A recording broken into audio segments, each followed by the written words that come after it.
नमः श्रीवर्धमानाय निर्धूतकलिलात्मने सालोकानां त्रिलोकानां यद्विद्यादर्पणायते। थोड़ा विस्तृत वर्णन चल रहा है एक श्लोक का। इस श्लोक में बहुत सारी जानकारियां हैं। तुलनात्मक अध्ययन करने पर इस विषय को लेकर के विभिन्न शास्त्रों में अनेक अनेक जानकारियां हैं। इसलिए इसमें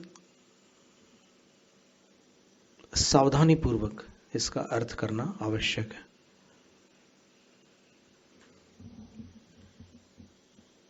तो मूढ़त्व को लेकर के, मूढ़ता को लेकर के जो चर्चा निकली है उसमें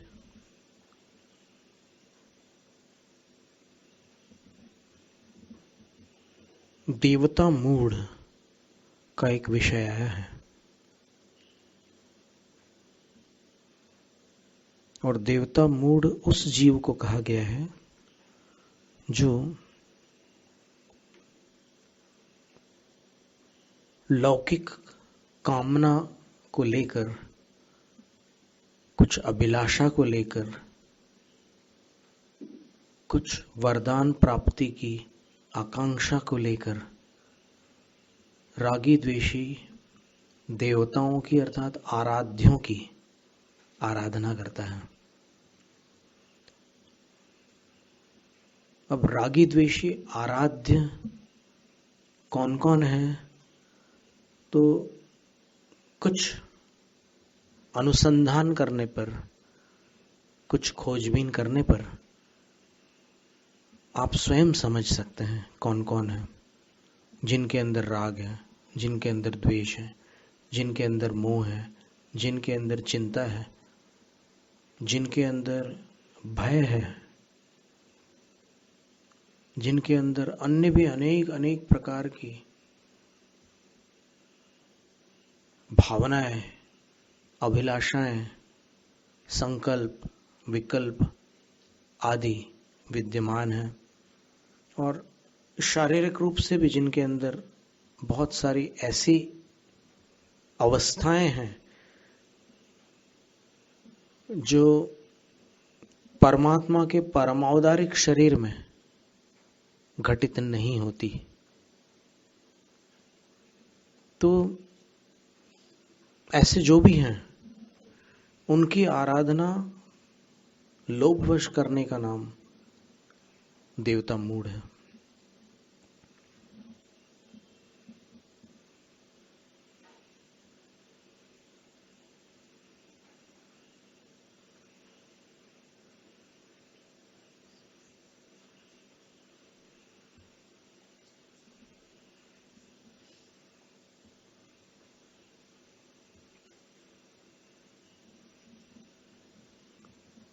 मूलाचार ग्रंथ में देवमोह प्रतिपादनार्थम आह, देवमूढ़ता का प्रतिपादन करते हुए आचार्य वट्टकेर स्वामी ने 260 क्रमांक 260 ग्राथा क्रमांक 260 में कहा है। कहते हैं, ईसर ब्रह्मा विष्णु अज्जा संखाध्याय जे देवा ते देव भावहीना देव तण भावने मूढ़ो।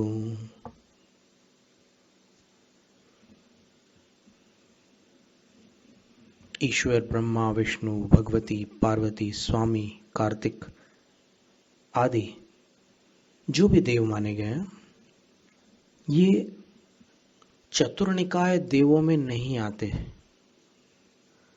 अर्थात भुवनवासी, व्यंतर, ज्योतिष्क और वैमानिक, इन चार समूहों के देवों के अंदर ये नहीं आते हैं।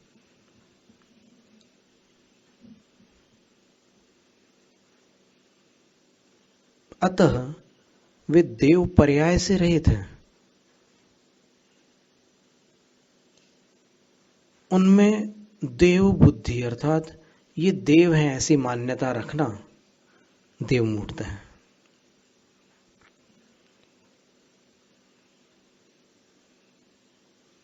तो ये चतुर्निकाय देव में भी सम्मिलित नहीं होते, और जो त्रिलोक के आराध्य देव हैं, अरहंत देव, उनमें भी सम्मिलित नहीं होते। तो दोनों प्रकार से जो देवत्व को प्राप्त नहीं है, उनको देव मानना देव मूर्त है मूलाचार ग्रंथ के अनुसार।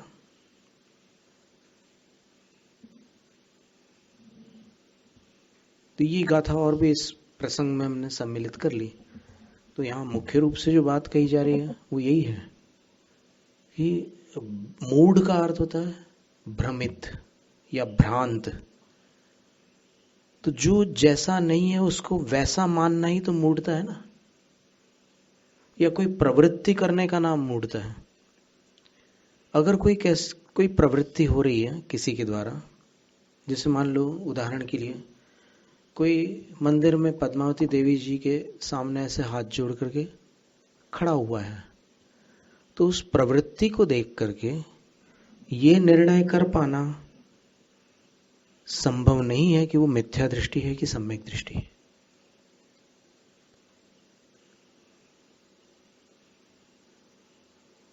वर्तमान में ऐसा सुनने में आता है कि हम भी पहले करते थे, लेकिन उसके बाद हमने मिथ्यात्व को छोड़ दिया। ये शब्दावली बहुत लोगों के मुख से सुनने मिलती है। जब हमें विवेक आया तो हमने ये सब छोड़ दिया। पहले हम भटके हुए थे, अब हमने छोड़ दिया। तो प्रश्न ये है कि आपको ये भी तो पता होगा कि पहले किस रूप में भटके हुए थे, क्योंकि भटकन को पहचाने बिना भटकन से बाहर निकलना कैसे संभव है। आप जरा स्पष्ट कर दें कि पहले आप वहां हाथ जोड़ के खड़े होते थे, तो उसमें भटकन कौन सी थी, वो क्लियर होना जरूरी है।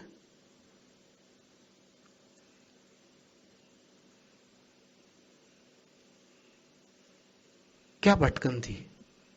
आप क्या मानकर खड़े होते थे?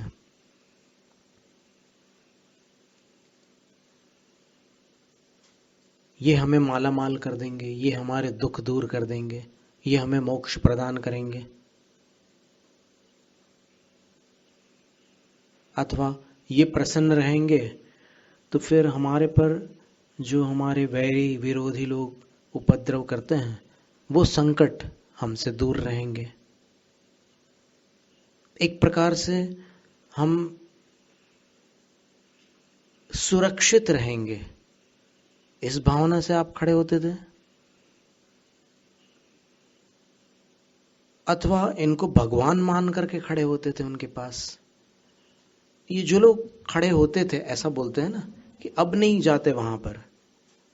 जब से हमें विवेक आ गया तो हमने मिथ्यात्व को छोड़ दिया। हम जानना चाहते हैं कि वो मिथ्यात्व क्या वस्तु है जिसको आपने छोड़ा, क्योंकि छोड़ने वाला जिस चीज को छोड़ता है वो पहचानता है वो क्या चीज है।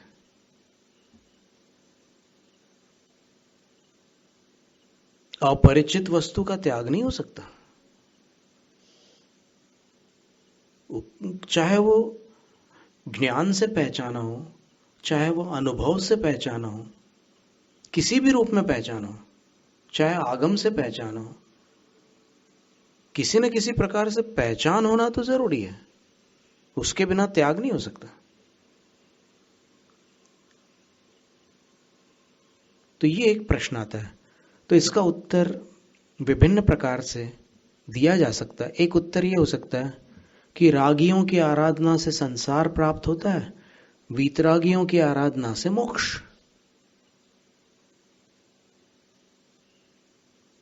तो फिर प्रश्न ये आएगा कि चौकी में जो मुनि की आराधना की जाती है वो वीतरागी की आराधना है या रागी की? चौके में जो मुनि आए हैं वो सराग है कि वीतराग? तो फिर सराग की आराधना अगर संसार दे रही है तो फिर आप जानबूझ करके कर रहे हैं सराग की आराधना। मुनि की आराधना आप कर रहे हैं, वहां पर आप पूरे अष्टद्रव्य चढ़ाते हैं, पूजा करते हैं, उनकी चरण रज माथे पर लगाते हैं। तो ये आराधना क्या देने वाली है? संसार या मोक्ष? परमेष्ठी की आराधना क्या देती है?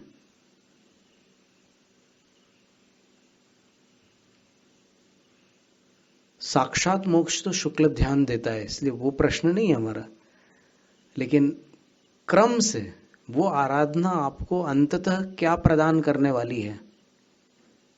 मुनि की आराधना तो अंततः मुनिज जो प्राप्त करने जा रहे हैं वही प्रदान करेगी वो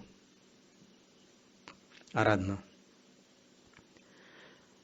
तो इसलिए कोई भी बात बोलने से पहले सोचना आवश्यक है।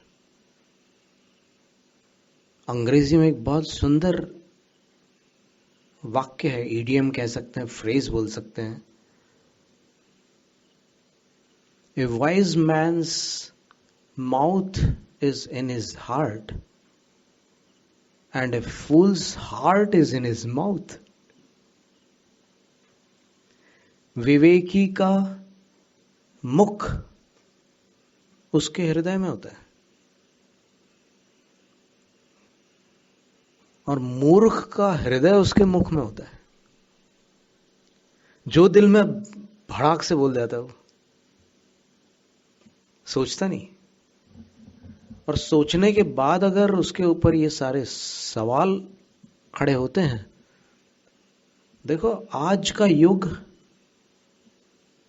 कम से कम पढ़े लिखे लोगों के लिए अंधानुकरण का युग नहीं है। किसी भी नाम का, किसी भी व्यक्ति का अनुकरण करना जैन शासन नहीं सिखाता। कोई भी क्यों ना हो, नमोकार मंत्र में तीर्थंकर का नाम भी नहीं है। इससे अनुमान लगा लो कि जैन धर्म क्या वस्तु है। नाम के पीछे चलता ही नहीं है जैन धर्म,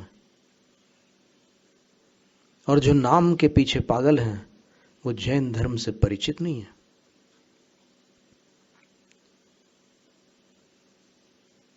तो ये जो प्रश्न है इसका समाधान मिल सकता है कि कौन सा मिथ्यात्व छूट गया और वो क्या था मिथ्यात्व। मिथ्यात्व का अर्थ होता है विपरीत धारणा। कौन सी विपरीत धारणा थी वहां पर, और छूटने के बाद मिथ्यात्व छूट गया, ये निर्णय कैसे किया? क्योंकि शताब्दियों पूर्व जो विद्वान हुए हैं, बादशाह अकबर के काल में एक विद्वान हुए थे, जैन विद्वान थे। उन्होंने एक श्लोक लिखा था, सम्यक्त्वम वस्तुतः सूक्ष्मम केवल ज्ञान गोचरम गोचरम स्वावधि स्वांत पर्ययज्ञानयोर्द्वयोः। सम्यक्त वास्तव में सूक्ष्म भाव है, वो केवल ज्ञान का विषय है अथवा अवधि मन पर्याय ज्ञान का विषय है। आपने कैसे जान लिया कि मेरा मिथ्यात्व छूट गया? जो कह रहे हैं ना कि हम पहले हाथ जोड़ते थे, हमने छोड़ दिया, जब से हमें विवेक आया तब से हमने मिथ्यात्व छोड़ दिया। आपने उसको मिथ्यात्व कहा कैसे वहां खड़े होने को? इसका अर्थ ये हुआ कि जो भी वहां खड़े हो जाए उसके पास सम्यक तो नहीं है। इतना बड़ा फैसला करने वाले आज के छद्मस्त पंचम काल के जीव कैसे हो सकते हैं? कौन सा मिथ्यात्व था वहां पर? वहां हाथ जोड़ करके खड़े हो जाना मिथ्यात्व है? मंत्री के सामने हाथ जोड़कर खड़े होना सम्यक्त्व है? मंत्री की मंच पर पूजा करना सम्यक्त्व है? और यहां पर इनको भगवान न मानते हुए, देखो एक वर्णन ये भी निकला था अपना कि अगर इनको भगवान मानते हैं, यानी भगवान के तुल्य मानते हैं, तो फिर दुर्गति के पात्र हो, मिथ्या दृष्टि हो, और वो भी सामान्य मिथ्या दृष्टि नहीं, तीव्र मिथ्या दृष्टि। ये कहा था ना, क्योंकि तीव्र मिथ्या दृष्टि ही वहां जाता है। सामान्य मिथ्या दृष्टि तो नवे ग्रह भी जा सकते हैं, अगर महाव्रत वगैरह धारण कर लें तो, और नाराज संगनन हो तो वहां तक जा सकते हैं। लेकिन नीचे जाने वाला मिथ्या दृष्टि, उसमें ये लिखा था कि जो पूजाएं, उनने लिखा था समम पूजा विधानेषु, पूजा विधानों में, यानी पूजा विधानों में जो अरहंत को और इन शासन देवताओं को, तीनों जगत के स्वामी को और स्वामी के सेवक को समान मानता है, वह अधोगामी होता है। ये लिखा था। तो इस विषय को कुछ शास्त्रों की पंक्तियों का कहीं ऐसा तो नहीं कि अर्थ लगाने में कुछ भूल चूक हो रही हो, जिसके कारण ऐसे निष्कर्ष सामने आ रहे हो? और फिर ये उग्रता क्यों, ये जोश क्यों? जोश तो त्याग और तपस्या में होना आवश्यक है। विचार विमर्श में इतनी उत्तेजना क्यों? क्या कारण है? जब अपन तत्व विचार करते हैं तो उसमें आवेश की क्या बात है? आवेश से असत्य सत्य नहीं हो जाता। बस सुनने वाले को भ्रम हो सकता है कि ये सच बोल रहे हैं, इतनी कॉन्फिडेंस से बोल रहे हैं तो सच होगा। सच होगा भी, उसको भी पूरा विश्वास नहीं है, होगा बोल रहा है वो भी।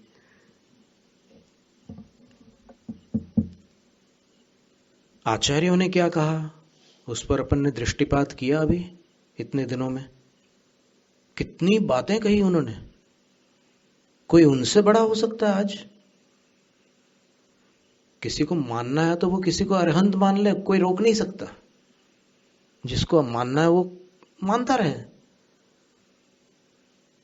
लेकिन जो वास्तव में स्कॉलर है, जो अध्येता है, जो उच्च शिक्षित है, जो जैन आगम की गहराइयों को जानते हैं, वो जानते हैं कि उन आचार्यों के चरणों की धूल के बराबर भी आज कोई नहीं हो सकता।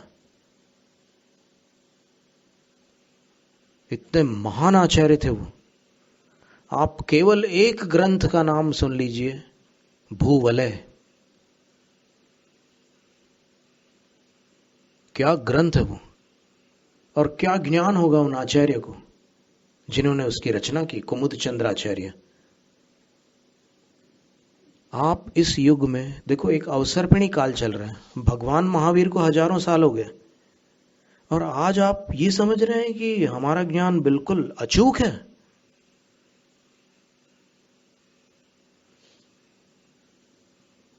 यहां तो क्या होता है कि पंडित टोडरमल जी ने जब गोमटसार का अनुवाद किया, उनके मोक्षमार्ग प्रकाशक की हम चर्चा नहीं करना चाहते, क्योंकि वो उनकी स्वतंत्र कृति है। लेकिन उन्होंने जब गोमटसार का अनुवाद किया, तो कर्म कांड का अनुवाद करते हुए वो कई स्थानों पर एक पंक्ति लिखते हैं बार बार कि याको अर्थ मोकू भासे नाही है, को ज्ञानी विद्वान मिले तो उनसे समझ लेना। अपने को हीरो बनने की क्या आवश्यकता है? अपन तो जीरो भी नहीं है, अपनी स्थिति तो माइनस में है।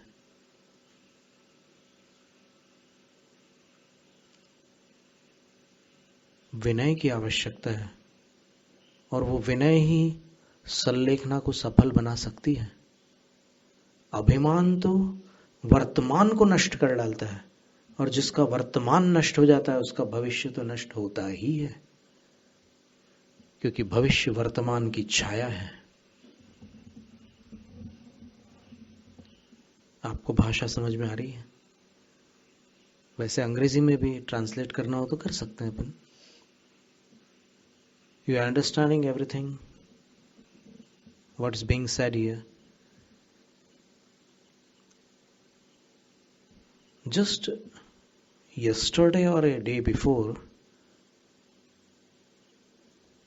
one idiom came to us with a picture.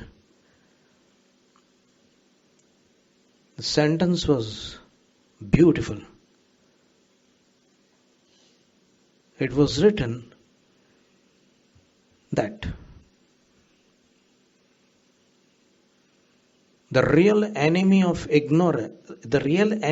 knowledge is not ignorance, as it has been said by earlier thinkers. Ignorance is the real enemy of knowledge. अज्ञानता ज्ञान की शत्रु है, ये बोलते थे लोग। बट इनने एक नई बात की है। क्या कह रहे हैं ये? कि the real enemy of knowledge is not ignorance but the illusion of knowledge. ज्ञान की भ्रांति वास्तविक ज्ञान की शत्रु है। अज्ञानता ज्ञान की शत्रु नहीं है।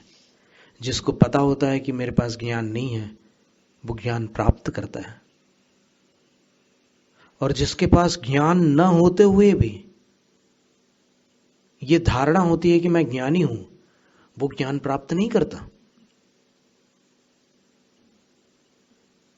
वो जिसको ज्ञान समझ रहा है उसको बांटता है, वास्तव में वो अपने अज्ञान को ही बांटता है।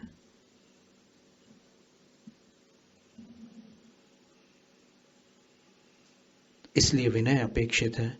ये जो विषय है, आप ये मत समझना कि कोई आग्रह हमारे अंदर बैठा हो।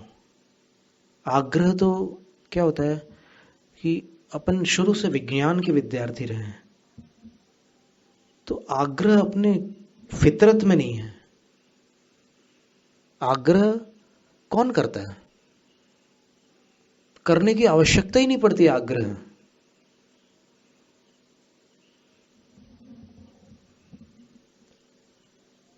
जहां आगम है वहां आग्रह का स्थान ही कहां रहता है?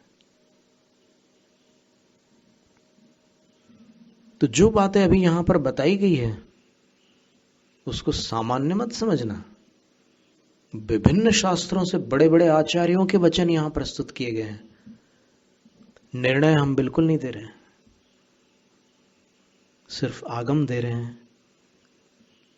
निर्णायक तो आपका ज्ञान और आपका भाग्य है।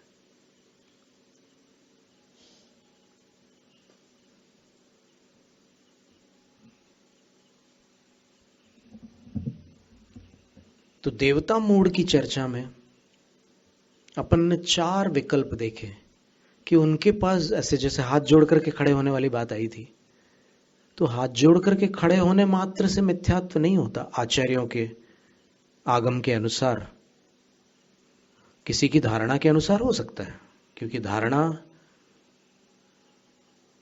खुद का खजाना होती है। इसलिए खुद के खजाने में तो कोई अब जो भी रखना चाहे रख सकता है। वो 50 साल तक पीतल को सोना समझ करके भी रख सकता है। कोई रोक सकता है क्या? हिंदुस्तान में ऐसा कोई कानून है क्या कि कोई पीतल को सोना समझ करके रख ले तो उसको सजा दी जाएगी? बेचेगा तो सजा मिलेगी। अज्ञान को ज्ञान कह करके बांटेगा तो फिर कर्म उसका दंड देंगे, क्योंकि कर्मों का भी एक कानून है। वो इतना अचूक है कि कर्म न तो चक्रवर्ती को छोड़ते हैं, न तीर्थंकर को छोड़ते हैं, न राजा को, न रंक को। कोई नहीं बचता। भगवान पर उपसर्ग हो चुके हैं। सोचो आप, फिर इंसान क्या वस्तु है?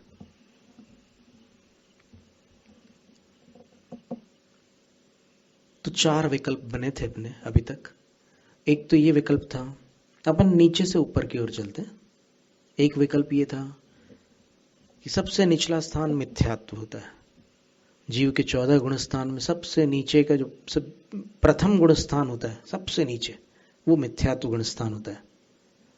और अंतिम गुण स्थान जो होता है वो सयोग केवली, बिल्कुल मोक्ष जाने की तैयारी में जब अरहंत भगवान रेडी हो जाते हैं, वो लास्ट 14वां गुण स्थान होता है। उपदेश वगैरह करते हैं वो 13वां गुण स्थान 13th होता है। तो 14th के बाद मोक्ष जाते हैं। तो फर्स्ट जो है, सबसे निचली हालत जो है संसारी जीव की, अब इसको गुणस्थान कहते हैं। गुणस्थान शब्द बहुत सुंदर लगता है सुनने में, और कोई कोई कह दे कि तुम्हारा तो प्रथम गुणस्थान है, और जिसको पता नहीं कि गुणस्थान क्या है तो एकदम खुश हो जाए कि आह क्या तारीफ करी इसने। प्रथम गुणस्थान कोई तारीफ की बात नहीं है। प्रथम गुणस्थान का अर्थ मिथ्या दृष्टि। तो अब चलो अपन मिथ्या दृष्टि की बात करते हैं। तो मिथ्या दृष्टि जब इनकी आराधना करता है तो भिन्न भिन्न प्रकार से कर सकता है, लेकिन यहां पर एक भंग जो दिया है कि अगर इनको और भगवान को समकक्ष मान करके उनकी आराधना करता है तो वो दुर्गति का पात्र हो जाता है, यानी तीव्र मिथ्यात्व होता है, भगवान के समान मान लेता है। तो और संभवतः संपूर्ण जैन समाज में शायद ही कोई ऐसा व्यक्ति होगा जो क्षेत्रपाल जी, पद्मावती माता या धर्णेन्द्र आदि शासन यक्ष, यक्षी, नागकुमार, नागकुमारी आदि जो भी भगवान के भक्त देव हैं, उनको भी भगवान मानता हो, ऐसा शायद ही कोई होगा जैन समाज में।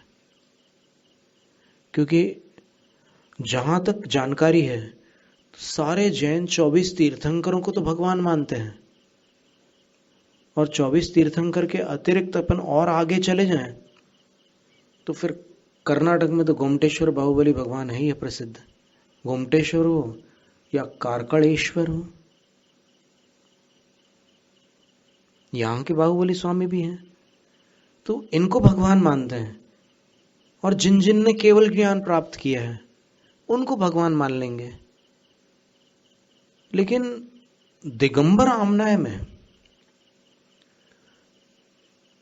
अस्त्र शस्त्र या वस्त्रधारी को कोई जैन मनुष्य भगवान मानता हो, हमें आज तक कोई नहीं मिला। हमने खोज बहुत की, लेकिन ऐसा कोई मनुष्य नहीं मिला जो उनको छोड़कर और किसी को भगवान मानता हो। पर फिर भी आचार्य महाराज ने लिखा है कि अगर उनको भगवान के समकक्ष मान करके उनकी पूजा करता है तो फिर वो नरकगामी होता है। ये बात लिखी। एक सबसे पहला भंगी हो गया। तो पहला भंगी हो गया कि मिथ्यात्व के साथ उनकी आराधना करने वाला। फिर उसमें मंद मिथ्यात्व, तीव्र मिथ्यात्व, भेद भंग बन सकते हैं। फिर दूसरा विकल्प क्या है? दूसरा विकल्प ये है कि लोभवश उनकी आराधना करने वाले, कि भाई देव हैं तो देवों के बारे में तो बहुत सारी बातें लिखी हुई है शास्त्रों में कि उनके पास विक्रिया शक्ति होती है और उनके पास अणिमा, महिमा, लघिमा, गरिमा, ईशित्व, वशित्व, प्राकाम्य, अंतर्धानत्व, 11 शक्तियों के नाम लिखे हैं शास्त्रों में। तो अगर इतनी शक्तियां उनके पास है तो फिर इंसानों में तो अभी कोई ऐसा सुपरमैन नहीं है जो इतनी शक्ति रखने वाला हो। कोई ऐसा महामानव आज यहां दिखता नहीं है जो देवों के बराबर शक्ति रखता हो। तो अगर इनको हम मना लें तो फिर ये हम पर अगर प्रसन्न हो जाते हैं हमारे मनाने पर, तो हमें मालामाल कर सकते हैं, हमारी मनचाही वस्तु प्रदान कर सकते हैं। और ऐसा शास्त्रों में सुनने में भी आता है, ऐसी कथाएं भी आती हैं कि देव ने एक राजा को हार दिया, बोले कि ये हार जब तक तुम्हारे परिवार में रहेगा तो व्याधियां नहीं होंगी बोले, जो भी इस हार को पहनेगा वो व्याधियों से मुक्त रहेगा। वो वैसा वरदान दे दिया देव ने। तो फिर अब उस परिवार में जो लोग उत्पन्न हो रहे हैं, राजकुमार बन रहे हैं, जिनको वो हार मिल रहा है, वो उस हार के योग्य पुण्य को साथ लेकर के आए हुए जीव हैं। और जिनका पुण्य कच्चा है उनको वो हार मिलता भी नहीं है। वो किसी कारण से वो हार उनके गले में नहीं जा सकता।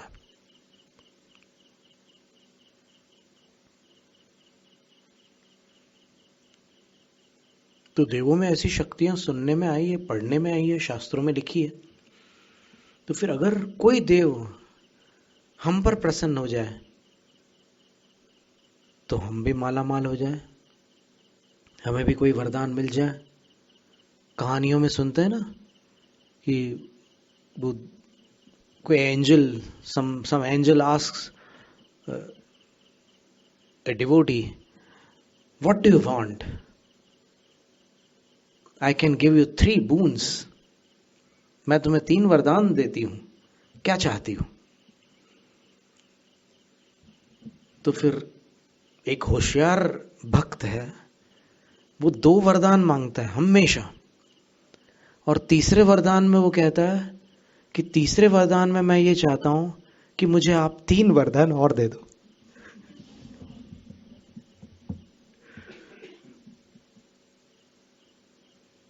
तो ये सेकंड कैटेगरी हुई,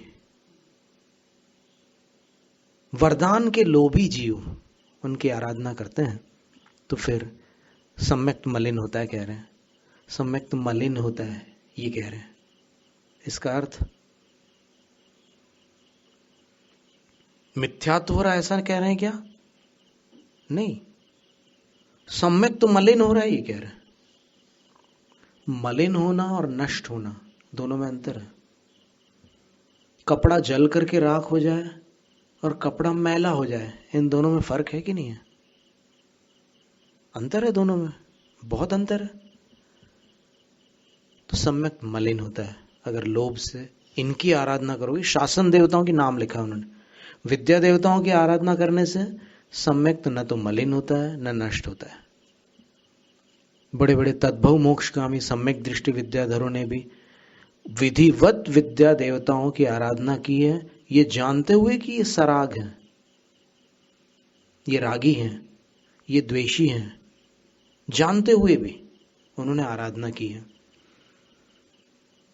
क्योंकि वो आराधना धर्म से अलग क्षेत्र में थी, वो विद्या सिद्धि की आराधना थी, उसका धर्म से संबंध नहीं था। और यहां शासन देवताओं का संबंध धर्म से है। शासन देवताओं के विषय में जो श्लोक आता है उसको लेकर के एक विद्वान लिखते हैं कि परमागमे कल्पिता, ये परमागम में कल्पित है, वास्तविक नहीं है, काल्पनिक है। कल्पित का अर्थ काल्पनिक होता है, वो उनको प्रतीत हो रहा है, जबकि वास्तव में कल्पित का अर्थ यहां पर इस श्लोक में काल्पनिक नहीं है।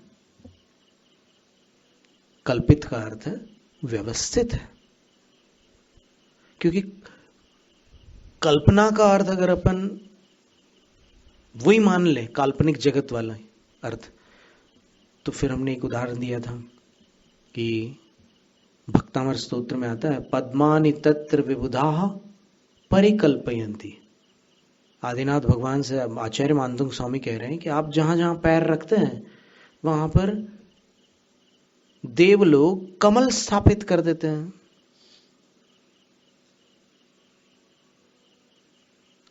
कमलों की कल्पना कर देते हैं, ऐसा अर्थ निकालोगे क्या? माने कमल नहीं होते वहां पर, भगवान जहां पैर रखते हैं, ऐसा अर्थ निकलेगा तो कितना विपरीत अर्थ हो जाएगा। तो वैसा अर्थ ना लेकर के कल्पित अर्थ का, कल्पित का अर्थ जो है स्थापित, मान्य है, व्यवस्थित है। और केवल एक ग्रंथ में यदि शासन देवता शब्द होता तो फिर किसी अपेक्षा से अपन कल्पना कर सकते थे कि हो सकता है इसमें कोई भूल चूक हो इस ग्रंथ में, लेकिन ये शब्द अनेक ग्रंथों में आ रहा है। पद्म पुराण में भी शासन देवता शब्द, हरिवंश पुराण में भी शासन देवता शब्द, रत्नकर्ण श्रावकाचार्य की टीका में भी शासन देवता शब्द है, यशस तिलक चंपू में भी शासन की अधिरक्षा के लिए उन देवताओं को मान्य किया है।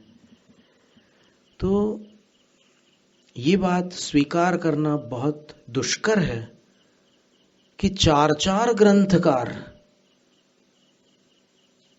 चूक गए होंगे या उनको सम्यक्त और मिथ्यात्व का विवेक नहीं होगा। ऐसा कहना छोटा मुंह बड़ी बात हो जाएगी।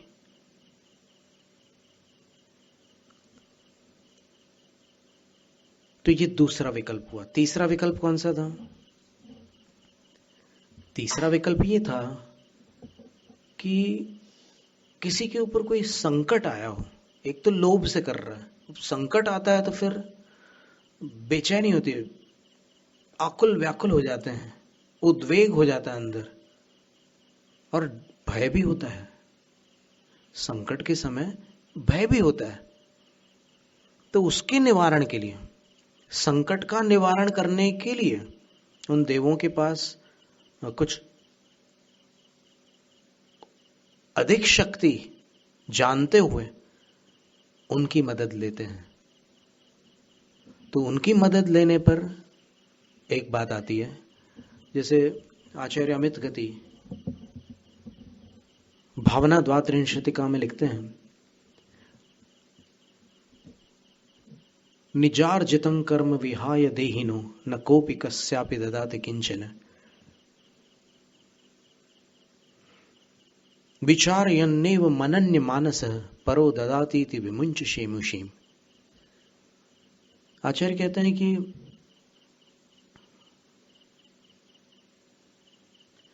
अपने उपार्जित कर्म के सिवाय, अर्थात अपन ने जो पुण्य और पाप किया है उनको छोड़कर और कोई अपने को कुछ दे नहीं सकता। इसलिए ये धारणा छोड़ दो कि दूसरे मुझे सब कुछ देते हैं, मुझे सुख दिया तो उनने दिया, दुख दिया तो उनने दिया। नहीं, तुम्हारे पुण्य पाप है, तुमने जो किया उस कर्म ने तुम्हें जो कुछ देना था तो दिया। दूसरे मुझे कुछ देते हैं, इस धारणा को छोड़ दो। ये कथन आया है, पर यह कथन ऐकांतिक नहीं है, अनैकांतिक है। वो कैसे इसकी सिद्धि करेंगे हम? उसी सामायिक पाठ में ध्यान से सुनना, क्योंकि क्या होता है कि कभी समाधान प्रायः निकट होता है, खोजने की आदत दूर की पड़ी हुई है। तो कोई चीज पास में गुमी होती है तो भी अब दूर खोजने की आदत पड़ी हुई है जीवों को। तो दूर खोजने की आवश्यकता नहीं, उसी सामायिक पाठ में उन्हीं की वाणी में अपन समाधान निकाल सकते हैं।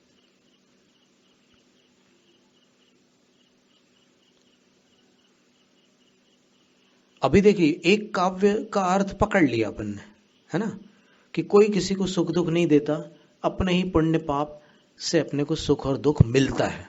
ठीक है। अब इसी सामायिक पाठ में, जिसको भावना द्वात्रिंशतिका नाम दिया है उन्होंने, पहला काव्य क्या कह रहा है? प्रथम काव्य, सत्वेषु मैत्रीं गुणेषु प्रमोदम क्लिष्टेषु जीवेषु कृपापरत्वं माध्यस्थ्य भावं विपरीत वृत्तौ सदा ममात्मा विदधातु देव। हे देव, अपने आराध्य अरहंत देव से कह रहे हैं, जो भी सामायिक करने के लिए तत्पर हैं वो कह रहे हैं कि हे देव, हे अरहंत, मम आत्मा, मेरी आत्मा, विदधातु, ये चार काम करे। कौन से चार काम? सत्वेषु मैत्रीं, सब जीवों के प्रति मित्र जैसा भाव करे। मित्र किसी को कष्ट में नहीं देख सकता, वो सबको सुखी रखना चाहता है। मित्र अपने मित्र को पीड़ा से मुक्त देखना चाहता है। तो आचार्य कह रहे हैं, अमित गति आचार्य, कि मेरी आत्मा सदा, सदा शब्द और जुड़ा हुआ है, मेरी आत्मा सदैव सत्वेषु सब जीवों के प्रति मैत्री भाव करे। यानी जो भाव एक मित्र के प्रति होता है वो भाव मेरे हृदय में सबके प्रति हो। एक बात, अब ये सब जीवों में कुछ 3 श्रेणियां और बनती है। ये तो सब जीवों की बात हुई। अब सब जीवों में से दूसरी जो विभाग कर रहे हैं, 4 प्रकार के भाव करने की बात कर रहे हैं, तो उसमें दूसरा जो है गुणिषु प्रमोदम, और जिनके अंदर गुण है, अर्थात मोक्ष प्राप्ति में, मोक्ष मार्ग में जो गुण अपेक्षित होते हैं, ऐसे गुण जिनके पास है, उनके प्रति प्रमोद, हर्षित भाव करें, प्रसन्न हो जाए। किसी भी मोक्ष मार्गी को देखकर मेरी आत्मा आह्लादित हो जाए।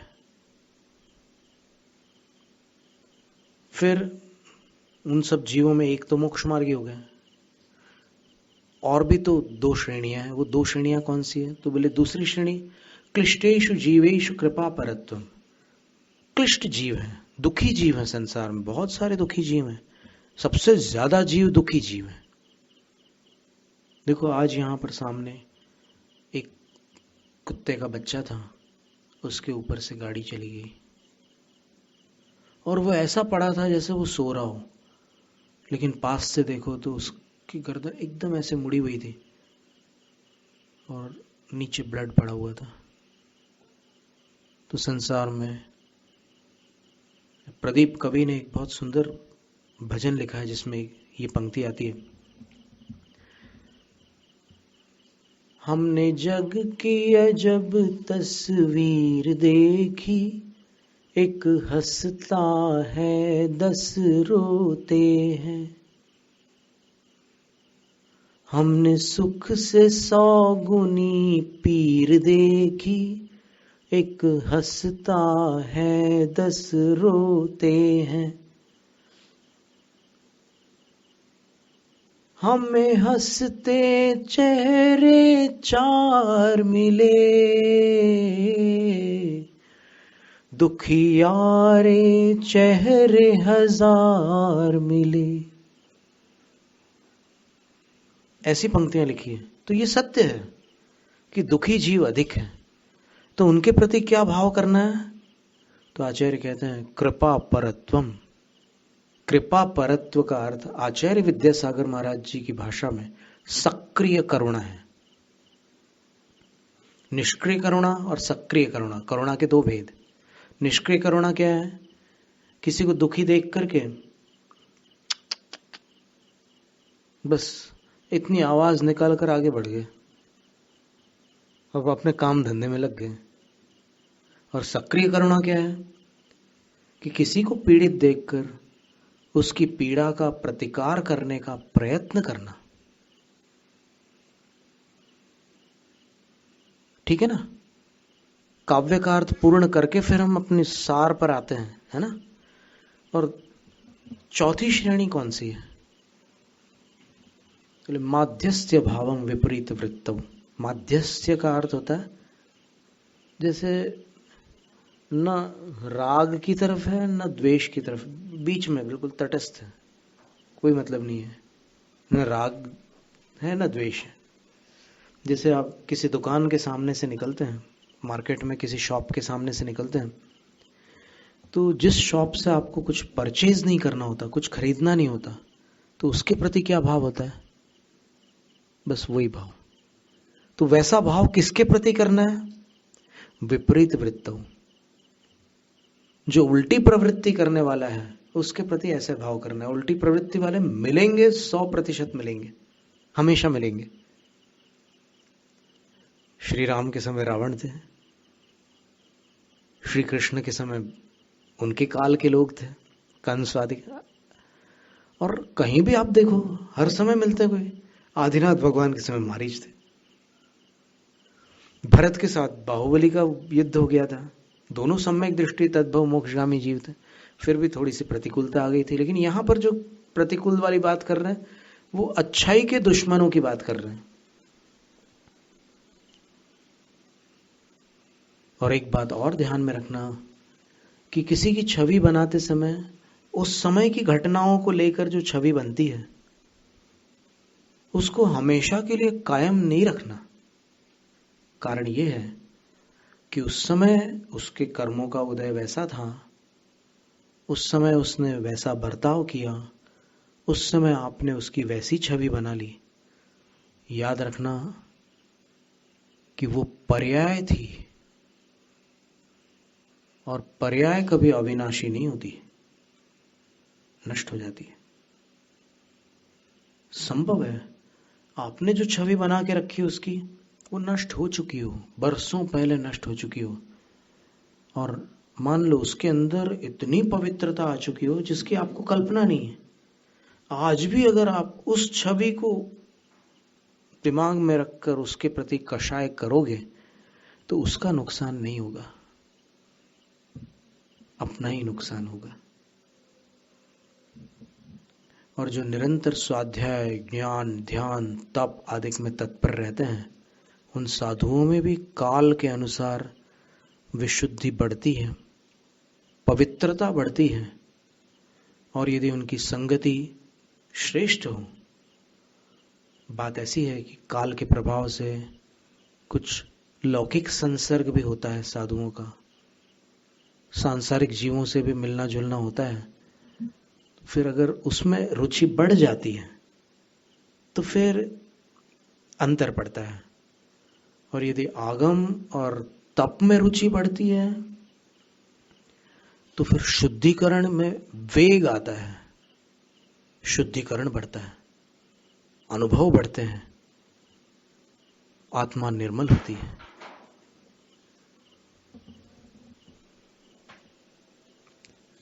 तो देखिए अपन ने श्लोक, ये काव्य पढ़ा। इस काव्य में अच्छी सुंदर सुंदर बातें। सबसे पहले तो कह दिया कि सब जीवों के प्रति किसी का बुरा सोचना ही नहीं है अपने को। मित्र की जो भावना रहती है वैसी भावना रखनी, सबका भला हो ये भावना रखनी, एक बात। फिर उसमें से 3 श्रेणियां की। तो एक श्रेणी तो वो बनी कि जो मोक्ष की तरफ बढ़ रहे हैं, गुणीजन है, मूल गुण उत्तर गुण जिनको प्राप्त है, तो उनके प्रति कैसा भाव रखना है? हर्षित होना उनको देखकर कि देखो कितना अच्छा काम कर रहे हैं, प्रसन्न होना है। फिर जो दुखी हैं उनके प्रति सक्रिय करुणा करना है, कृपा परत्व, यानी कृपा में तत्पर होना। परत्व का अर्थ तत्पर होना। तत्पर का अर्थ क्या होता है? एक्टिव होना, इनएक्टिव नहीं रहना। अब हमारा यहां प्रश्न है कि वहां तो आचार्य कह रहे हैं कि अपने कर्म के सिवाय कुछ नहीं होता, तो फिर एक्टिव होने से क्या हो जाएगा? जवाब चाहिए हमें, ये प्रश्न पूछ रहे हैं हम आपसे सबसे। जो कहते हैं ना कि पुण्य पाप से ही सब कुछ होता है, सवाल है करुणा का उपदेश क्यों दिया आचार्य महाराज ने? अगर पुण्य पाप से ही सब कुछ होता था तो फिर इसकी क्या आवश्यकता थी? उस जीव का पुण्य उदय में आ जाता, वो ठीक हो जाता। आप क्यों बीच में टपक रहे हो? आप क्यों हस्तक्षेप कर रहे हो किसी के कर्मों के विधान में? विधि का विधान बदलने वाले आप कौन होते हो? समझ में आ रही बात? तो जैन कर्म सिद्धांत मात्र पुण्य पाप तक सीमित नहीं है। इस कर्म सिद्धांत में उत्कर्षण, अपकर्षण, संक्रमण, उपशम, क्षय, क्षयोपशम आदि बहुत सारी प्रक्रियाएं होती है। और साता असाता ऐसे नहीं है कि जब उदय में आ जाए तो फिर आपको तदनुकूल फल मिल जाए, और ऐसे भी नहीं है कि इनका उदय अपरिवर्तनीय हो। इनके उदयों में परिवर्तन संभव है, और वो परिवर्तन नो कर्म के माध्यम से संभव है। ये समझने की बात है कि नो कर्म क्या वस्तु है। सिर दुखता है, आप एनाल्जेसिक लेते हैं, है ना, दर्द नाशक दवा लेते हैं, क्यों? वो तो पाप के उदय से दुख रहा है। दवा लेना यानी मिथ्यात्व है। आपको पुण्य पाप पर भरोसा नहीं रहा, आप इंतजार करते पुण्य का। मिटना ही था उसको, तो पुण्य के उदय में तो जाना ही था उसको, सिर दर्द को इंतजार करते। आपने दवा खा करके कर्म सिद्धांत का अपमान किया है। बोलो, ये सारी बातें कभी सोची आपने, या एकदम जो बोल दिया सो मान लिया? बाबा वाक्यम प्रमाणम।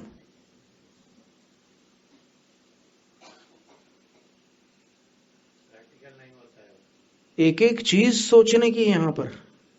और ऐसा मत समझना कि जिनवाणी माता के पास उत्तर की कमी है।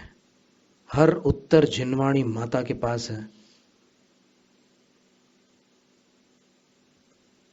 उत्तर देने का दावा करने वालों के उत्तर चूक सकते हैं, लेकिन जिनवाणी माता के उत्तर अचूक निकलते हैं। तो क्या बताओ, इसका क्या उत्तर है?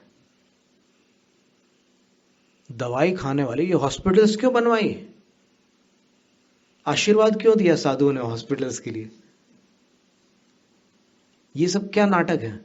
इधर आप पुण्य पाप की बात कर रहे हो और इधर हॉस्पिटल्स के लिए आशीर्वाद दे रहे हो, क्या मतलब है? डबल रोल कर रहे हो क्या?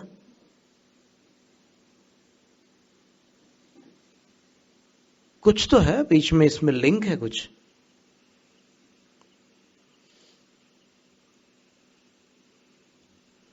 बारह तप की क्या आवश्यकता है? जब जीव अपने पुण्य से ठीक होता है और पाप से पीड़ित होता है, तो फिर ये एक वैयावृत्य नाम का तप क्यों रखा? जिनेंद्र भगवान को क्या आवश्यकता थी? वैसे ही साधु इतनी तपस्या कर करके कितना तप करते हैं साधु, उसमें एक और जोड़ दिया था, वैयावृत्य। दुखस्य खेदस्य व्यावृत्ति इति वैयावृत्यम। व्युत्पत्ति क्या है वैयावृत्ति की? दुख को, खेद को, पीड़ा को दूर करना। किसकी पीड़ा को? साधु की पीड़ा को, अथवा सधर्माजनों की पीड़ा को दूर करना वैयावृत्य है। तो दूर कर सकता है क्या कोई? देखो, अपना वो प्रश्न आ रहा है यहां पर। अब विषय समाप्ति की ओर है। दुख दूर कर सकता है क्या कोई?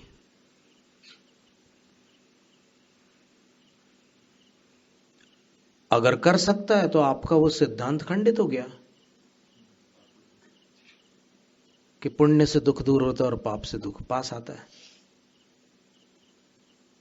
वैयावृत्त तप की परिभाषा में ये लिखा है कि दुख को दूर करना। तो क्या आचार्य इधर कुछ कहते हैं और उधर कुछ कहते हैं, ऐसे हैं क्या? दो बातें, दो जबान बोलने वाले आचार्य होते हैं क्या जैनाचार्य? असली में उस बात को ठीक से नहीं समझा, इसलिए धोखा हो गया। जब वैयावृत्ति से दुख दूर हो सकता है, तो फिर देवताओं के माध्यम से दुख दूर हो सकता है। इस सत्य को नकारने की क्या आवश्यकता है? जब इंसान दूसरे इंसान की पीड़ा को दूर कर सकता है, शब्दों के माध्यम से भी, उपचारों के माध्यम से भी। जब बच्चे को तकलीफ होती है तो मां उसकी सेवा करती है और वो ठीक होता है। फिर पुण्य पाप का क्या रोल है इसमें? तो इसको आप समझना, नौकर्म क्या वस्तु होती है वो समझ में आ गया तो कर्म सिद्धांत के साथ तालमेल बन जाएगा। अन्यथा इन प्रश्नों का उत्तर इन किसी के पास नहीं है जो आग्रह रखते हैं पुण्य पाप का। कोई जवाब दे ही नहीं सकता। गर्मी के मौसम में कभी कभी रोड इतना तप जाता है कि 20 कदम चलने में भी पैर में छाले पड़ जाते हैं। पता है किसी को? इसकी जानकारी है? कभी अनुभव किया है किसी ने कि खुले पैर अगर निकल जाए तो 20 कदम अगर वो चल ले तो पैर में छाले पड़ जाते हैं। और पैर में अगर कुछ पहनकर चल ले तो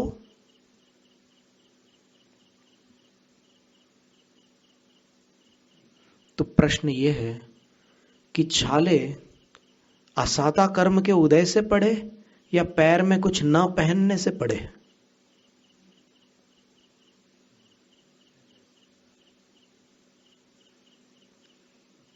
आज इतना ही रखते हैं। क्या होता है कि कुछ बातें ऐसे प्रश्नों से, देखो अपन डिस्कस कर रहे हैं, कोई कमांड नहीं कर रहे। कमांड की जरूरत ही नहीं है। कमांडर तो अपने जिनेंद्र भगवान है। बीच में किसी और को कमांडर बनने की आवश्यकता ही नहीं है। और जो आगम से अधिकृत कमांडर होंगे वो आचार्य होंगे। और आचार्य कौन से आचार्य? आगम चक्षु आचार्य। जो आगम से हट करके कुछ और अपने मन से कुछ चला रहे हो, उनकी बात नहीं हो रही है। जो आचार्य आगम चक्षु हैं वो कमांडर हो सकते हैं, वो आदेश दे सकते हैं। एक तो जिनाज्ञा होती है और दूसरी गुरु आज्ञा होती है। एक आगम आज्ञा होती है, जिनाज्ञा का दूसरा नाम आगम आज्ञा है। और किसी की आज्ञा नहीं चलती जिन शासन में। तर्कों से बात सुनने में मधुर लगती है, विचार करने के बाद सारे फैसले खारिज हो जाते, ध्वस्त हो जाते। जैसे अभी जो बात हमने सामने रखी आपके, इस प्रश्न का उत्तर आप पूछना उन सब विद्वानों से, और जो कर्म कर्म कर्म पुण्य पाप का डंका पीटते रहते हैं, उनसे पूछना है कि चप्पल न पहनने से पैर में छाले हुए हैं या असाता के उदय से हुए हैं।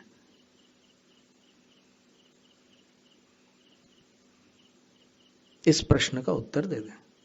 ठीक है? जैनम जयतु शासनम। ಪೂಜ್ಯ ಕ್ಷುಲ್ಲಕ 105 ಧ್ಯಾನ ಸಾಗರ ಮಹಾರಾಜರ ಚರಣಾರವಿಂದಗಳಿಗೆ ಭಕ್ತಿಪೂರ್ವಕ ಇಚ್ಛಾಮಿಗಳನ್ನು ಸಲ್ಲಿಸುತ್ತಾ ರತ್ನಕರಂಡ ಶ್ರಾವಕಾಚಾರದ ಇಂದಿನ ಸ್ವಾಧ್ಯಾಯದಲ್ಲಿ ಮೂಢತೆಯ ಬಗ್ಗೆ ಚರ್ಚೆ ನಡೆಯುತ್ತಿದೆ. ನಿನ್ನೆವರೆಗೆ ನಾವು ದೇವತೆಯ ಮೂಢತೆಯ ಬಗ್ಗೆ ವಿಷಯವನ್ನ ಮತ್ತಷ್ಟು ವಿವರಾತ್ಮಕವಾಗಿ ತಿಳಿದುಕೊಂಡಿದ್ದೆವು. ಹೇಗೆ ಕಾಮನೆ ಮತ್ತು ವರದ ಪ್ರಾಪ್ತಿಯ ಅಭಿಲಾಷೆಯಿಂದ ರಾಗಿ, ದ್ವೇಷಿ ಆದಿ ಆರಾಧ್ಯರ ಆರಾಧನೆ ಮಾಡುವುದು ದೇವಮೂಢತೆ ಎನ್ನಾಗುತ್ತದೆ ಎಂದು ನಾವು ನಿನ್ನೆಯ ಸ್ವಾಧ್ಯಾಯದಲ್ಲಿ ಕೂಡ ತಿಳಿದುಕೊಂಡಿದ್ದೇವೆ. ಮೂಲಾಚಾರ ಗ್ರಂಥದಲ್ಲಿ 260 ಕ್ರಮಾಂಕ ಗಾಥೆಯಲ್ಲಿ ವಟ್ಟಕೇರ ಸ್ವಾಮಿ ಹೇಳುತ್ತಾರೆ, ಈಶ್ವರ, ಬ್ರಹ್ಮ, ವಿಷ್ಣು, ಕಾರ್ತಿಕೇಯ ಆದಿ ಇವರೆಲ್ಲರೂ ಚತುರ್ಣಿಕಾಯ ದೇವತೆಗಳ ಅಂತರ್ಗತ ಇವರು ಬರುವುದಿಲ್ಲ. ಅರ್ಹಂತ ದೇವರಲ್ಲಿ ಕೂಡ ಇವರು ಸಮ್ಮಿಲಿತರಾಗುವುದಿಲ್ಲ. ಅಂಥವರನ್ನು ದೇವರು ಎಂದು ನಂಬುವುದು ದೇವಮೂಢತೆ ಆಗುತ್ತದೆ ಎಂದು ಆಚಾರ್ಯರು ಹೇಳಿದ್ದಾರೆ. ಯಾರು ಹೇಗೆ ಇಲ್ಲವೋ ಅದನ್ನು ನಾವು ಅವರಂತೆ ನಂಬುವುದು ಅದು ದೇವಮೂಢತೆ ಆಗುತ್ತದೆ ಎಂದು ಆಚಾರ್ಯರು ಹೇಳುತ್ತಾರೆ. ಯಾರದೋ ಪ್ರವೃತ್ತಿಯನ್ನು ನೋಡಿ ಅಂಥವರನ್ನು ಸಮ್ಯಕ್ ದೃಷ್ಟಿ, ಮಿಥ್ಯಾದೃಷ್ಟಿ ಎಂದು ನಿರ್ಣಯಿಸುವುದು ತಪ್ಪಾಗುತ್ತದೆ. ವರ್ತಮಾನದಲ್ಲಿ ಅನೇಕರು ಹೇಳುತ್ತಾರೆ, ನಾವು ಇವರ ಭಕ್ತರಾಗಿದ್ದೆವು, ಈಗ ನಮಗೆ ಜ್ಞಾನೋದಯ ಆದಮೇಲೆ ತಿಳಿದ ಮೇಲೆ ಅಂಥದ್ದನ್ನೆಲ್ಲ ಬಿಟ್ಟು ಬಿಟ್ಟಿದ್ದೇವೆ ಎನ್ನುವರಿದ್ದಾರೆ.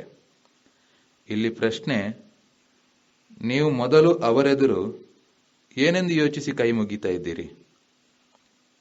ಯಾವ ಭಾವನೆಯಿಂದ ಅವರೆದುರು ನಿಲ್ತಾ ಇದ್ದೀರಿ? ಹೇಳುತ್ತಾರೆ ನಾವು ಅವರನ್ನು ಬಿಟ್ಟಿದ್ದೇವೆ ಎಂದು.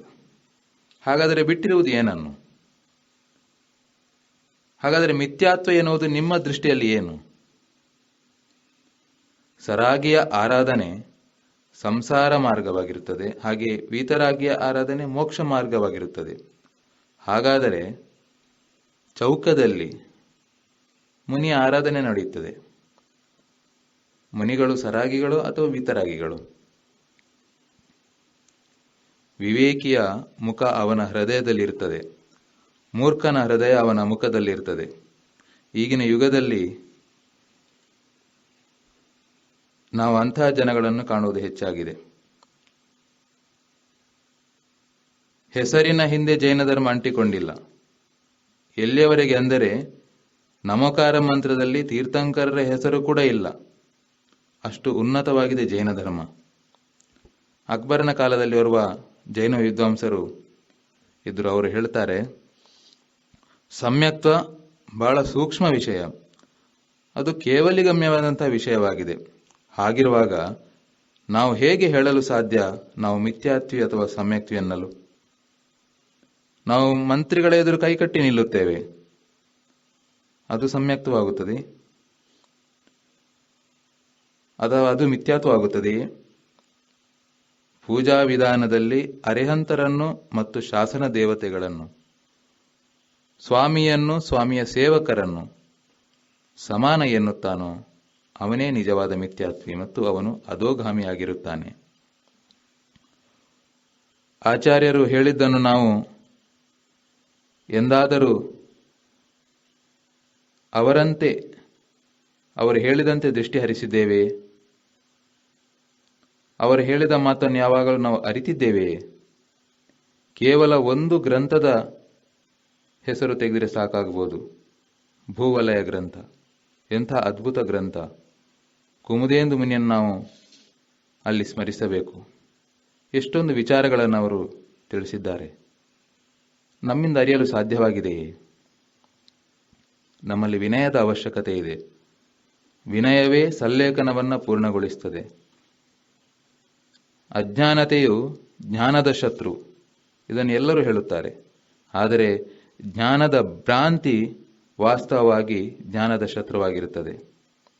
ನಾವು ಯಾರಿಗೂ ಆಗ್ರಹ ಮಾಡುವಂಥ ಅವಶ್ಯಕತೆಯೇ ಇಲ್ಲ. ಎಲ್ಲಿ ಆಗಮ ಇದೆಯೋ ಅಲ್ಲಿ ಆಗ್ರಹದ ಅವಶ್ಯಕತೆ ಇರುವುದಿಲ್ಲ.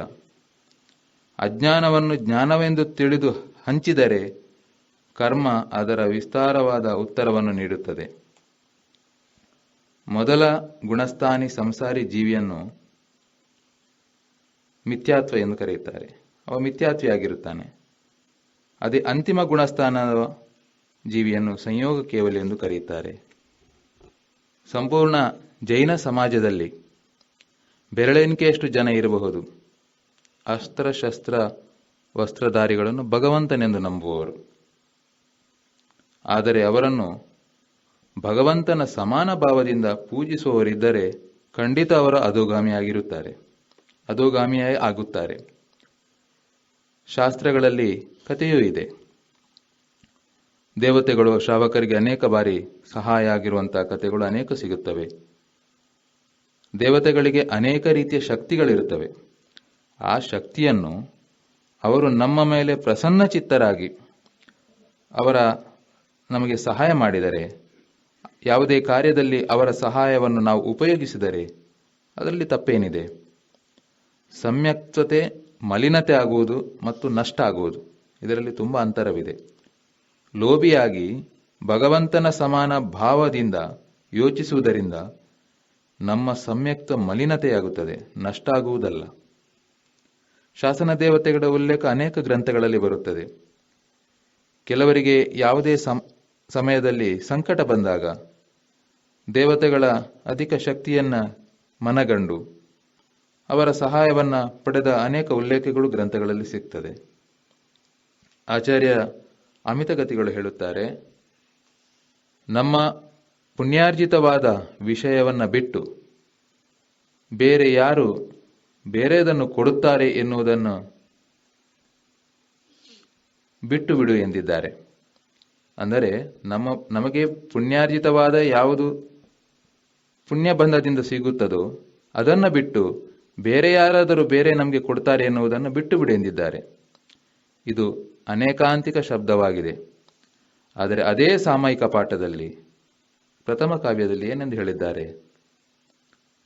ತನ್ನ ಆರಾಧ್ಯ ಅರಿಹಂತರಲ್ಲಿ ಹೇಳಿದ್ದಾರೆ, ಹೇ ದೇವ, ನನ್ನಾತ್ಮ ಈ 4 ಕಾರ್ಯಗಳನ್ನು ಮಾಡಲಿ.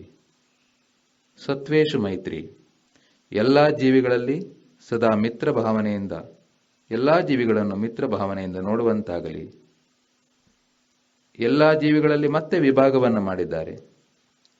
ಗುಣಿಷು ಪ್ರಮೋದಂ, ಮೋಕ್ಷ ಮಾರ್ಗಿಯನ್ನು ನೋಡಿ ನನ್ನ ಆತ್ಮ ಆಹ್ಲಾದಿತವಾಗಿರಲಿ. ಹಾಗೆಯೇ ಕ್ಲಿಷ್ಟೇಶು ಜೀವೇಶು ಕೃಪಾಪರತ್ವಂ, ದುಃಖ ಜೀವಿಗಳ ಮೇಲೆ ನನ್ನ ಕೃಪಾಭಾವನೆ ಮೂಡಲಿ. ಮಾಧ್ಯಸ್ಥ ಭಾವಂ ವಿಪರೀತ ವೃತ್ತವು, ವಿಪರೀತ ಪ್ರವೃತ್ತಿ ಇರುವ ಜೀವಿಗಳನ್ನು ನೋಡಿ ನನ್ನ ಆತ್ಮವು ಮಧ್ಯಸ್ಥ ಭಾವದಿಂದ ಕೂಡಿರಲಿ ಎಂದು ಭಾವನೆಯನ್ನು ವ್ಯಕ್ತಪಡಿಸಿದ್ದಾರೆ. ಯಾರನ್ನಾದರೂ ನಾವು ಅಳೆಯುವಾಗ ಅವರ ಜೀವನದಲ್ಲಿ ನಡೆದ ಒಂದು ಘಟನೆಯಿಂದ ಅವರನ್ನು ನಾವು ಅಳೆಯಲು ಸಾಧ್ಯವಿಲ್ಲ. ಅವರ ಕರ್ಮದ ಫಲದಿಂದಾಗಿ ಅಂತಹ ಘಟನೆ ಆಗಿರಬಹುದು, ಅದೇ ಸಮಯಕ್ಕೆ ಆ ಕಾಲದ ಪ್ರಭಾವದಿಂದ ಆಗಿರಬಹುದು, ಆದರೆ ನಂತರ ಅವರ ಆತ್ಮ ಶುದ್ಧೀಕರಣವೂ ಆಗಿರಬಹುದು, ಆತ್ಮವು ನಿರ್ಮಲವಾಗಿರಲೂಬಹುದು. ಆದ್ದರಿಂದ ನಾವು ಯಾರನ್ನಾದರೂ ಒಂದು ಘಟನೆಯಿಂದ ಅವರನ್ನು ಹೀನ ದೃಷ್ಟಿಯಿಂದ ನೋಡುವುದು ಸಮ್ಯಕ್ತ್ವಕ್ಕೆ ದೂರವಾದಂಥ ಮಾತು. ಎಲ್ಲರ ಕರ್ಮವನ್ನು ಅವರವರು ಅನುಭವಿಸುವುದಾದರೆ ನಾವು ಯಾರಿಗೆ ಸಹಾಯ ಮಾಡುವ ಭಾವನೆ ಬರುತ್ತದೆ? ಹಾಗಾದರೆ ಅವರವರ ಕರ್ಮಾನುಸಾರ ಅವರವರು ಅನುಭವಿಸುತ್ತಿರುತ್ತಾರೆ, ನಾವು ಯಾಕೆ ಸಹಾಯ ಮಾಡಬೇಕು? ಜೈನ ದರ್ಶನ ಕೇವಲ ಪುಣ್ಯ ಪಾಪಕ್ಕೆ ಅಷ್ಟೇ ಸೀಮಿತವಾಗಿಲ್ಲ. ಅಪಕರ್ಷಣ, ಉತ್ಕರ್ಷಣ, ಕರುಣಾಭಾವ ಇದು ಪಾಪ ಪುಣ್ಯಕ್ಕಿಂತಲೂ ಮೀರಿ ನಿಂತಿದೆ. ಹಾಗಾದರೆ ನಾವು ಕಾಯಿಲೆ ಬಂದಾಗ ಮದ್ದು ಯಾಕಾಗಿ ತೆಗೆದುಕೊಳ್ಳಬೇಕು? ಪಾಪ ಪುಣ್ಯವೆಂದು ಸುಮ್ಮನಿರಬಹುದಲ್ಲ. ಆಸ್ಪತ್ರೆಗಳು ಯಾಕಾಗಿ ಮಾಡುವುದು? ಸಾಧುಗಳು ಕೂಡ ಅನೇಕ ಆಸ್ಪತ್ರೆಗಳಿಗೆ ಆಶೀರ್ವಾದವನ್ನು ಕೊಡುತ್ತಾರೆ. ಯಾಕಾಗಿ? ಪಾಪ ಪುಣ್ಯವೆಂದು ಎಲ್ಲವೂ ಆಗುವುದಾದರೆ ಆಸ್ಪತ್ರೆಗಳು ಯಾಕೆ? ಅದಕ್ಕಾಗಿ ವೈಯಾವೃತ್ತಿಯಿಂದ ಒಬ್ಬನ ದುಃಖ ದೂರವಾಗುತ್ತದೆ ಎಂದಾದರೆ ಇಲ್ಲಿ ಪಾಪ ಪುಣ್ಯದ ಮಾತು ಎಲ್ಲಿಂದ ಬಂತು? ತರ್ಕದಿಂದ ಮಾತು ಕೇಳಲು ಒಳ್ಳೆಯದಾಗುತ್ತದೆ, ಆದರೆ ಅದು ವಾಸ್ತವಿಕವಾಗಿರುವುದಿಲ್ಲ. ಒಂದು ಪ್ರಶ್ನೆ, ನಾವು ಮಾರ್ಗದಲ್ಲಿ ಬರಿಗಾಲಲ್ಲಿ ಬಿಸಿಲಲ್ಲಿ ಕೆಲವು ಹೆಜ್ಜೆ ನಡೆದರೆ ನಮ್ಮ ಕಾಲಿನಡಿಯಲ್ಲಿ ಗುಳ್ಳೆ ಬರುತ್ತದೆ. ಇದನ್ನು ನಾವು ಅಸಾತ ವೇದನೆಯ ಕರ್ಮವೆಂದು ತಿಳಿದುಕೊಳ್ಳಬಹುದು. ಆದರೆ ಇಲ್ಲಿ ಪ್ರಶ್ನೆ, ಕಾಲಿನಡಿಗೆ ಏನಾದರೂ ರಕ್ಷಾ ಕವಚ ಹಾಕಿದರೆ ಆ ಗುಳ್ಳೆಗಳು ಬರುವುದಿಲ್ಲ. ಹಾಗಾದರೆ ಇಲ್ಲಿ ಯಾವ ಕರ್ಮದ ಕೆಲಸ ನಡೆಯಿತು? ಇದಕ್ಕೆ ಉತ್ತರವನ್ನು ನಾವು ಅಪೇಕ್ಷಿಸ್ತಾ ಇದ್ದೇವೆ. ಇಂದಿಗೆ ಇಷ್ಟೇ ಸಾಕು ಎನ್ನುತ್ತಾ ಮುಂದಿನ ಭಾಗದಲ್ಲಿ ದೇವತಾ ಮೂಢತೆಯ ಬಗ್ಗೆ ಮತ್ತಷ್ಟು ವಿವರಣೆಯನ್ನು ಪೂಜ್ಯರು ನಮಗೆ ನೀಡಲಿಕ್ಕಿದ್ದಾರೆ. ಅಂತಹ ಕ್ಷುಲ್ಲಕ 105 ಧ್ಯಾನ ಸಾಗರ ಮಹಾರಾಜರ ಚರಣಗಳಿಗೆ ಭಕ್ತಿಪೂರ್ವಕ ಇಚ್ಛಾಮಿಗಳು.